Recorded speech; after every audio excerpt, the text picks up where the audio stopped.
que fica sempre preocupado com a situação que envolve segurança pública no Brasil. O relatório Atlas da Violência no País também revelou uma queda na taxa de homicídios durante a gestão de Jair Bolsonaro.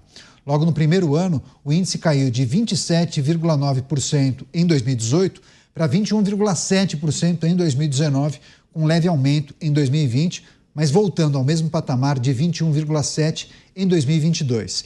Esse levantamento cita mudanças na gestão da segurança pública e programas focados em prevenção contra a violência como causas para a diminuição na taxa de homicídios. Delegado Palumbo, o senhor acompanhou de perto a situação da segurança pública durante a gestão de Jair Bolsonaro. A gente não está dizendo que durante a gestão todos os problemas foram solucionados, mas o que pode explicar a queda no número de homicídios durante a gestão do ex-presidente? O que mais lhe chamou a atenção e o que é preciso considerar? Que ele estava tentando, de qualquer forma, combater o crime. Ele não perseguia CACs, ele não perseguia donos de clube de tiro, ele se preocupava em punir quem comete crime. Esse atual governo faz exatamente o contrário.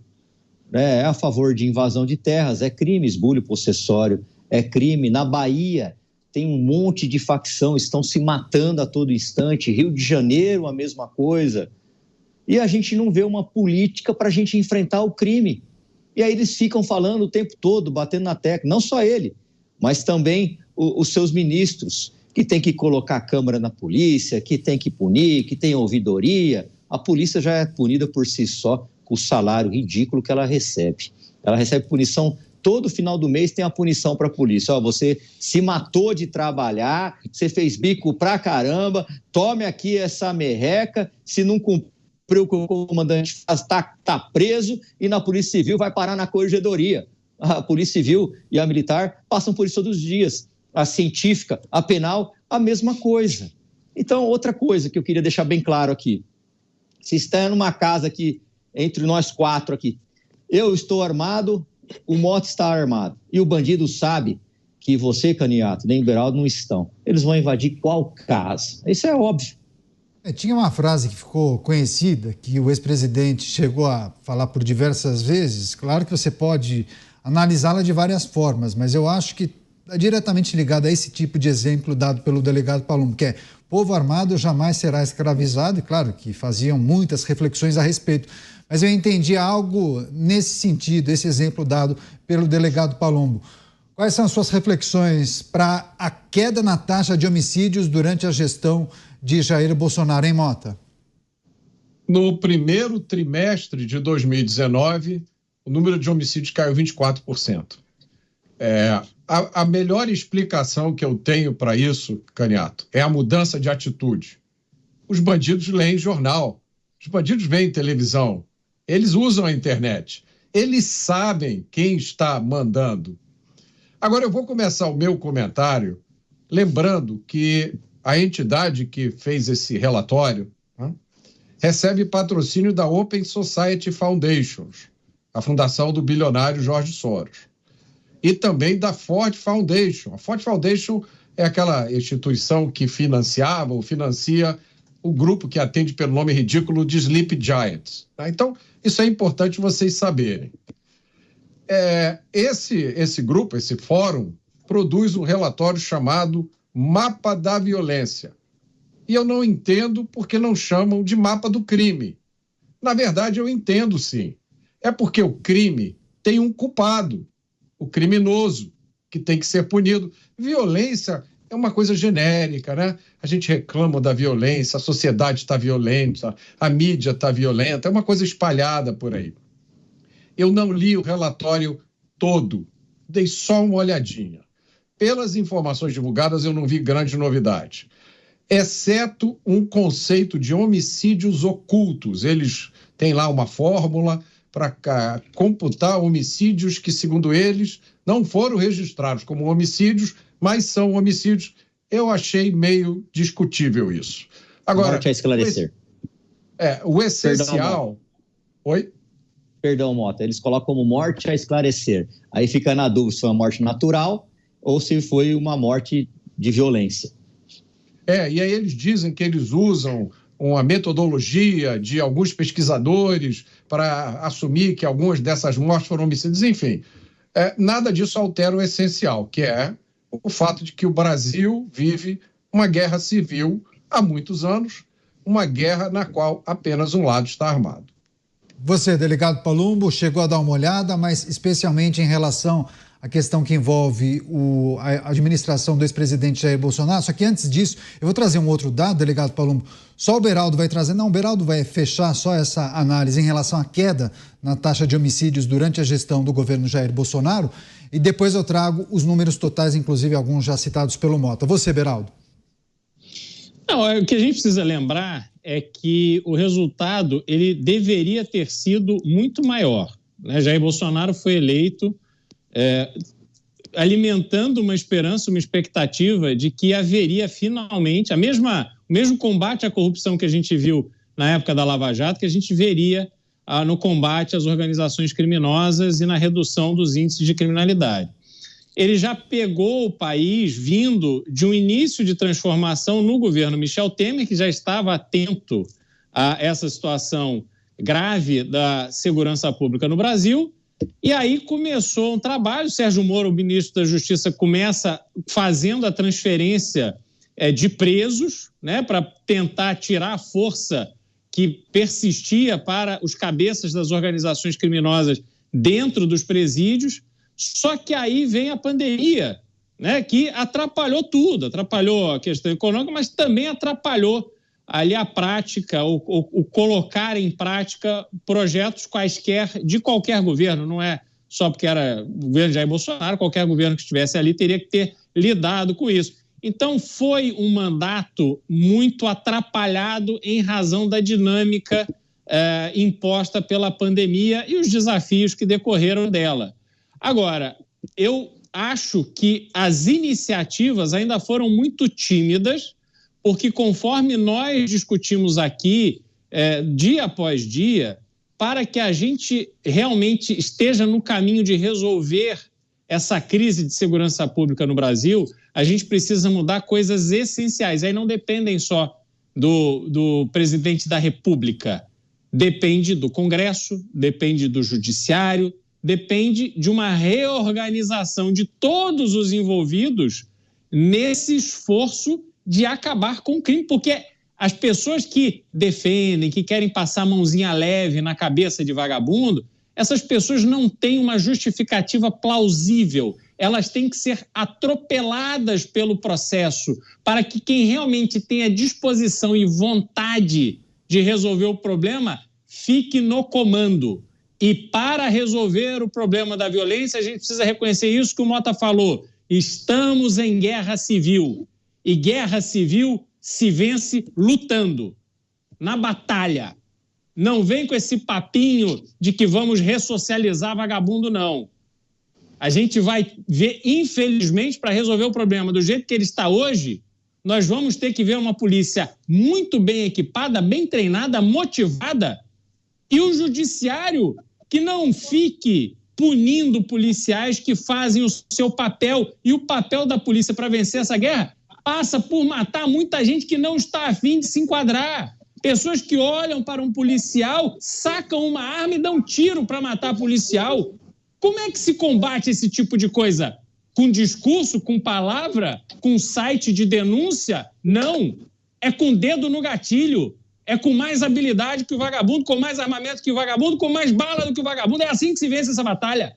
Então precisamos trilhar o caminho para chegar nisso. E aí sim a gente pode ter esperança de ver este problema ser resolvido de forma definitiva. Delegado Palumbo parece concordar com o Beraldo. É isso, delegado? Eu tenho certeza que o Beraldo foi policial em algum momento da vida dele, porque ele fala e pensa como policial, não só ele, mas como o Mota também, né? Quando o governo passa a mensagem de descriminalizar, de não construir presídio, de soltar bandido, de colocar a tornozeleira, quem está lá na ponta, e eu conversei com, acho que poderia até dizer, milhares de bandidos durante a minha carreira, mais de 20 anos, centenas de bandidos, eles entendem o seguinte: se o governo lá em cima está falando isso, está desandado, como eles dizem no crime.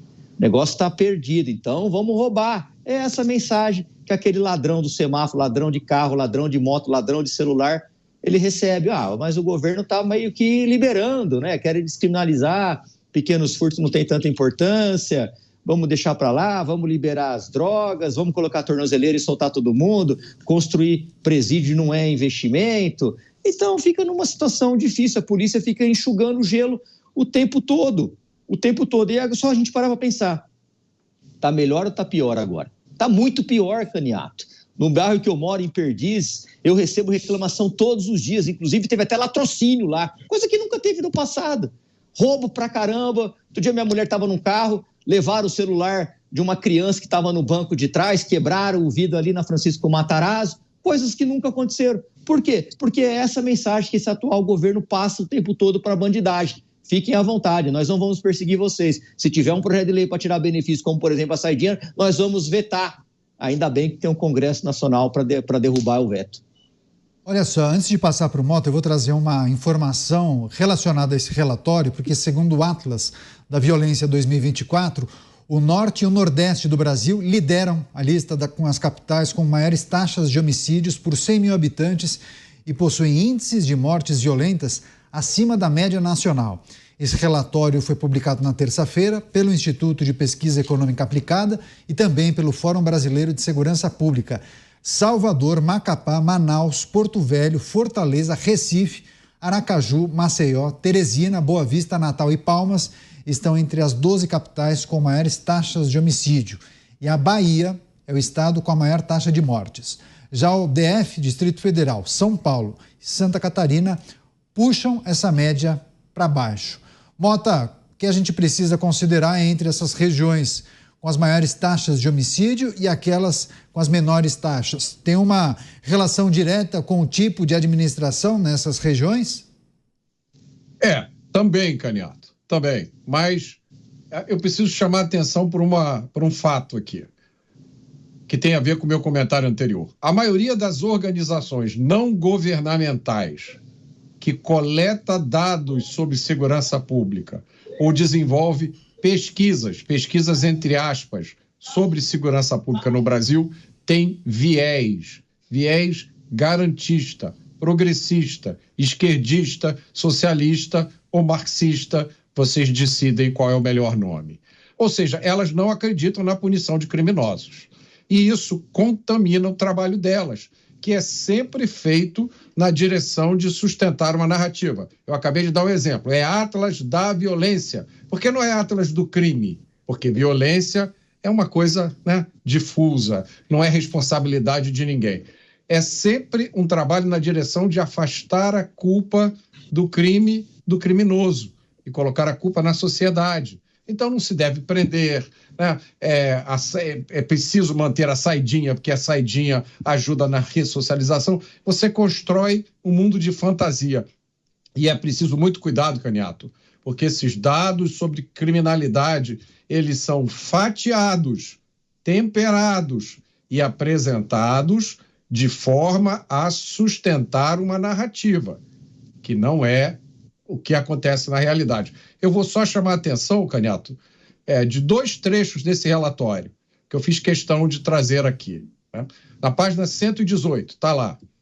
Portanto, a aplicação da lei penal de drogas acaba tomando como alvo os pequenos traficantes, que em boa parte dos casos se fundem ou se confundem com a figura do usuário.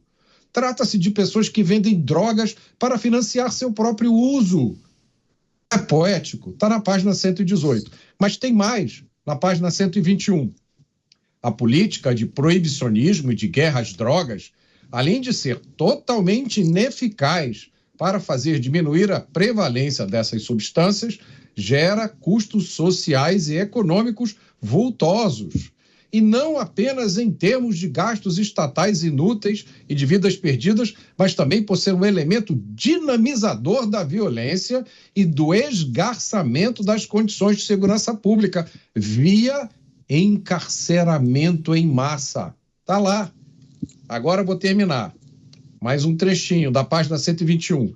Já passou do momento do Brasil repensar a política do proibicionismo de drogas, como inúmeros países vêm fazendo, tanto por meio da descriminalização da posse de pequenas quantidades e do uso de drogas, modelo que já é realidade em 30 países, como pelos exemplos de regulação dos mercados de cannabis no Uruguai, no Canadá e em diversos estados dos Estados Unidos. Essas experiências todas dando errado, como eu já falei aqui. Então, o que parece ser um relatório com dados isentos, ele é, na verdade, um cavalo de Troia, porque esses dados estão apresentados de forma a sustentar uma narrativa. E a narrativa eu li para vocês aqui: encarceramento em massa, descriminalização das drogas. Isso é porque deu uma lidinha de 5 minutos. Eu garanto que se eu ler o relatório todinho, a gente vai ter um programa muito divertido aqui. Foi só um aperitivo, Mota. Agora, Beraldo, quando o Mota fala em relatório enviesado e traz esses exemplos para a gente, preocupa você que um relatório como esse pode acabar balizando as autoridades de segurança pública a tomarem atitudes e medidas em cima das defesas que são apontadas por um relatório como esse? Não tomam, Canhoto, não tomam. Porque isso aí é resultado de uma política que foi implementada conscientemente. Não há como, e sobretudo porque a gente tem em estados do Norte e do Nordeste alguns dos maiores salários de policiais do Brasil. Então não é esse o problema. O problema é qual é a autonomia, qual é o direcionamento que as polícias possuem para atuar no combate ao crime. Combinado a isso, você tem que associar essa questão dos homicídios também com a baixa escolaridade. Você também tem estados do Norte e do Nordeste, sobretudo do Nordeste, os maiores índices de analfabetismo. Até hoje, o Brasil ainda lida com analfabetismo. Em alguns estados, mais de 10% da população em idade que já deveria ler e escrever não consegue, não aprendeu a ler e escrever. E pior, você tem um percentual gigantesco daqueles que aprenderam a ler e escrever, mas não conseguem interpretar o texto que estão lendo. Ou seja, são analfabetos funcionais. A leitura e a escrita não servem de absolutamente nada. Então, quando você tem esse cenário da ignorância, que muitos usam como um ativo eleitoral, o ignorante não faz pergunta difícil, o ignorante é facilmente manipulado, aí você tem o cenário em que essas coisas, a barbárie, acontece com muito mais facilidade e naturalidade. Agora, estão tomando medidas para corrigir isso, Canhoto? Não estão. Por isso, o ranking não muda nada. É simplesmente a constatação de que, né, o desejo está dando certo, porque é premeditado em boa parte desses casos. Vou trazer um outro destaque. Quer fechar, delegado Palumbo? Um último comentário, por favor. Aí o Beraldo resumiram bem, né? A polícia ela está numa fase de sucateamento em vários estados brasileiros, muito mal paga, desprestigiada, um monte de defensor de bandido em todos os lados, ministros que falam que quer visitar a cadeia para ver a situação do preso, mas a gente não vê o mesmo ministro falando que vai visitar os familiares das vítimas daqueles criminosos que lá estão. Então eles ficam romantizando o crime. Olha, é o pequeno traficante. Esse mesmo traficante que é usuário de droga é o mesmo que vai matar no semáforo para poder sustentar o seu vício. Então isso é conversa fiada. Ou seja, eles ficam romantizando, eles querem soltar todo mundo, eles querem colocar tornozeleira eletrônica e não querem incomodar o crime. É essa a mensagem que esse governo atual passa em relação à segurança pública.